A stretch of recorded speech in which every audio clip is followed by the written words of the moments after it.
Good morning, Year 7. Welcome back to school. This will be period 1 on Monday, the 20th of April. Hope you had a lovely Easter break. I hope you are well and family and friends are doing well as well. To begin with, your first task should take you 5 minutes. You're going to need a pen. Leave a space for a title. Title will be coming soon. I'd like you to answer 3 of the questions below. You have 5 minutes. Pause the video now.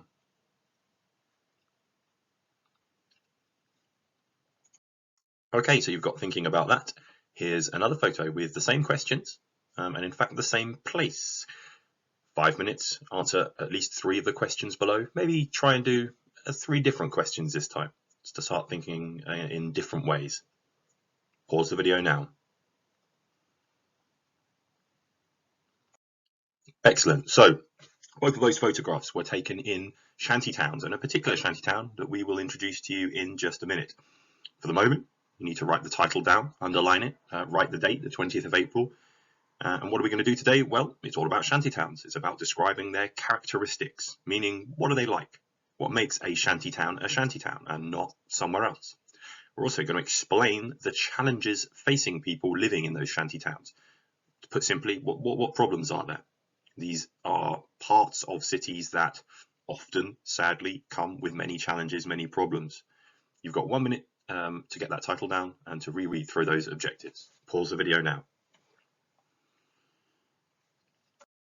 So this is Kibera. You can see the photograph there, the aerial photograph. The foreground and all those buildings, that's Kibera. In the distance, in the background, where you have the greenery and the orange roofed buildings, that's no longer Kibera. So 250,000 residents living there, or is it 170,000, or is it millions? It really depends who you listen to. Nobody really knows how many people live there. Officially, it's 170,000, but many charities working in this place think it could be in the millions. 50% of the population here are unemployed. They do not have a job. It's the largest shanty town in the whole of the continent of Africa. 20% of the people there, 1/5, have access to electricity. The average house is 3.5 by 3.5 meters with 8 people sharing that space. And that's the whole house size. And it's a single floor. There's no upstairs. There's no separate bedroom, toilet, living room. That is it for 8 people. It might even be worth, if you can, pausing the video in a minute, go and grab a tape measure, measure out 3.5 meters by 3.5 meters, and just see quite how small that is. And the government owns all this land. Nobody who lives there actually owns any of the land that they live on, and that's a key feature of a key characteristic of shanty towns. So a task for you. Copy and complete. Kibera is a shanty town. Kibera is located in South which city? Well, I've said it earlier on. The maps on the screen will help you out. Which is the capital city of which country in, and then include a compass direction here, Africa. Is it North Africa, East, West, South, Southeast, Northwest, Central Africa?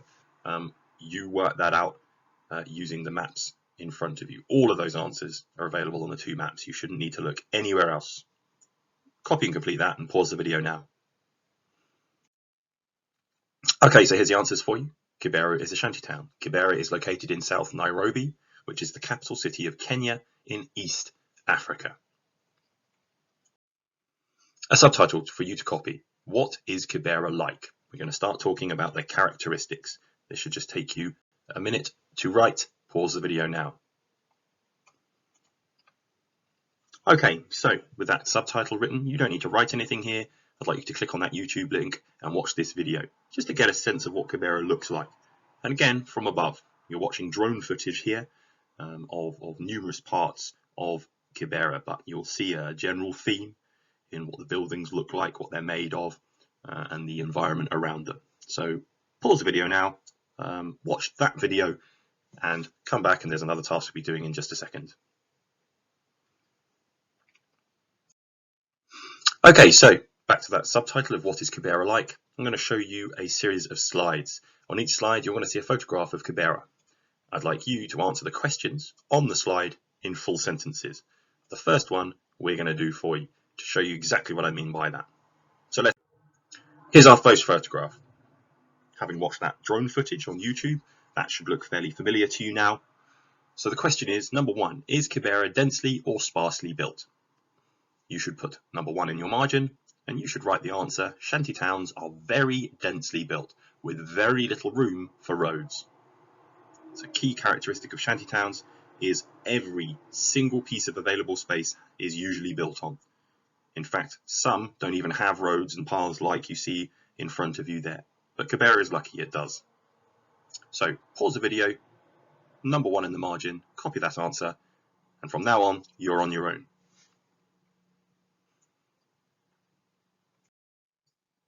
Number 2, are Kibera's buildings built well? What are they built out of? You can think back to the last photo and look at this new piece of evidence here. Pause the video. Number 3, is Kibera hygienic and clean? Again, you can use previous photos, the video, and this photograph here as part of your evidence. Pause the video now. Number 4, does Kibera have any shops? Pause the video now. Number 5, is Kibera safe? Pause the video now. Number 6, was Kibera planned by anyone?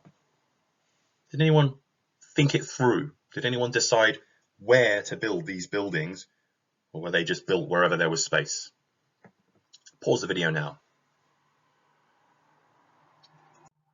Number 7, can people access water in Kibera? Pause the video now.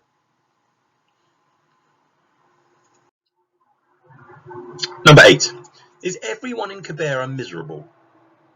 Pause the video now.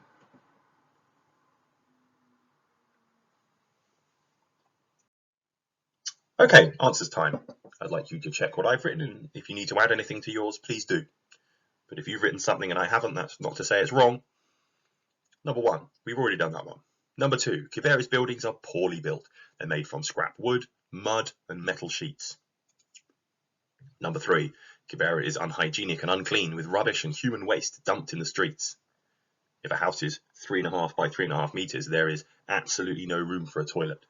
So people are usually either sharing a single toilet, maybe between 50 or so houses outside, which is emptied straight into local streams and rivers, or there's a phenomenon known as the flying toilet, whereby people would go to toilet in a plastic bag, they would tie it at the top and throw it out of their window.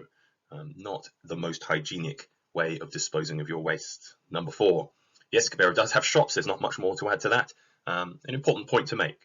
This is not just houses. This is not an area with nothing going on. There are shops there. People living their lives. People setting up their own businesses. People buying and selling things just like in any other settlement. Number 5, Kibera is unsafe if you live near the train line that runs through the shantytown. That's a key characteristic of this particular shantytown, and it's one that defines Kibera. Very few other shantytowns have a train line running straight through the middle. Number 6, Kibera was definitely unplanned because the people who built the houses themselves without anyone's permission. Nobody said they can be there. In fact, only recently really has the government stopped the demolishing and allowed some people to live there. Number 7, people can access water but from outside taps, not in their house. And these outside taps have been set up by charities. The local people do not have the materials and the skills to set these up themselves, so they've relied on help from other people. But yes, they do have access to water, but you can imagine again, that one tap you saw in the photo is probably shared by a number of houses, all trying to use it together. Number 8, another really important point to make. Many people in Kibera are not miserable. We focused there on all the challenges, all the problems, the many challenges and problems, and there are undoubtedly going to be miserable people living there. And there'll be times in everyone's life living in Kibera when they will probably be miserable. But these are real people living their lives, and they enjoy celebrations and having fun just like everyone else. You saw a birthday party, you saw the man walking down the road with his colourful clothes on. He's a bit of a celebrity, a bit of a filmmaker as well in Kibera. Yeah, people living there still are going to enjoy their lives. Of course they are, even though they might seem very challenging lives to us living here in the UK. Okay, a new subtitle to copy. What are the challenges of living in Kibera? So leave a line from the last set of work, keep this nice and organised, underline this as well. You've got 1 minute to copy that down. Pause the video now. Okay, so back to the objectives. You were told you were going to explain these challenges. So we're not just going to state them. We're not just going to say one challenge is this, full stop, end. We're going to go a little bit further. So explaining means to give reasons for something. And in this lesson, particularly, because this can change depending on the context of the lesson, it means to say why these challenges are particularly challenging. What is challenging about them? And here's an example to copy. The houses are poor quality and small. There's our challenge. There's our simple statement of the challenge. I'm then using the connective so. And I'm going to build on that by saying many people are cramped into a small space. I'm moving beyond just saying that they're poor quality and small, and I'm saying, well, why is that a challenge? Why is that a problem? There's my explanation. As soon as I use the word why, I know I'm explaining. So one final time, the houses are poor quality and small, so many people are cramped into a small space. You need to copy that down, leave a line under the subtitle, and just copy that sentence down. Pause the video now. Okay, so there was my example, and I'd like you now to try and work out the answers to these. You have 5 challenges on the left. You have that word or that connective so to use, and then you have the 5 ends of the sentences. So your job is to match them up. Now you're not going to draw this table out, you're not going to draw this diagram out, you are just going to write this like the last one as a single sentence. So you're going to end up here with 5 sentences that you've written now. And if you include the first one we just did, you'll have 6 overall, 6 separate explanations of the challenges for people living in Kibera. If I were you, I'd leave a line between each to space it out and make it look a bit neater. There are some words at the bottom, some definitions. If there's anything that you don't understand here, look it up, email me, whatever you need to do. This task will take a little bit longer, perhaps 10 to 15 minutes, depending how long it takes you to work out the answers and to write them down. So get going. The dense housing means that fire can spread easily, so you work it out. Pause the video now. Okay, here are the answers. So the arrows show how they match up. For example, the dense housing means that fire can spread easily, so people's houses are completely destroyed and all their possessions lost. With that one and the second one, the train derailing, you could in fact get away with swapping those answers around. You could say the dense housing means that fire can spread easily, so people's houses are destroyed and people are killed, because fire certainly can kill people, as can the train derailing. The difference is that the fire is going to destroy all of those people's possessions, as their houses are completely burnt to the ground. If you think about what those houses were built of, all of that material is very, very flammable. It is not going to last long. It's going to burn down very quickly. Whereas the train derailing doesn't necessarily mean that everything is going to get destroyed. That was why I chose that way around. But I understand if you put it the other way around. The other 3, though, they have to be those answers. Access to clean water is limited, so people develop health problems such as cholera.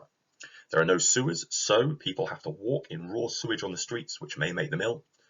A lot of people cannot afford schooling, so children grow up with few chances of getting a high-paid job. And remember that fact earlier, 50% of the people working here don't actually have a job at all. This could be one of the reasons why. So double check those, make any corrections you need to. If you need to do that, pause the video now. Otherwise, let's move on. Okay, final task. We've worked through the challenges of living in shanty towns, specifically Kibera. We've worked through the characteristics of just what they're like. And those 2 things very much are linked. A lot of the challenges you could argue are characteristics, and a lot of the characteristics are themselves challenging. But we've taken them beyond just that, and we've explained them now, or we've at least begun to explain them in a simple way. So to last final task, which challenge do you think is the worst for the Kiberan residents? Why is it so bad? So go back to the list that you made in the last task, go through those and work out which do you think is the worst. And remember, this isn't the worst for you living a relatively comfortable life in the UK. This is for people living there. And as you know, there's a high chance that they're going to be unemployed. There's a high chance that they're going to the toilet in a toilet shared by many, many, many people, and that's getting thrown into local rivers or streams. You know that they're going to be sharing single water pipes, perhaps, if they're lucky. There's a number of people who don't have access to any of those things. So work it out. I'd like you to write the answer down for me, explaining why it's so bad. There's a keyword at the bottom there just to double check you know what that means. This should take 5 minutes at most, and that is the end of the lesson. So as you get down to that, I will say thank you very much now. Looking forward to your next lesson. Any great examples? If you think you've done a good job, don't forget you can email it over to me. And if I think it's good, which I'm sure I will award you one of those new achievement points. Quiz coming later in the week after the third lesson, just like before. Take care. Have a lovely rest of your day. I shall speak to you all soon. Goodbye.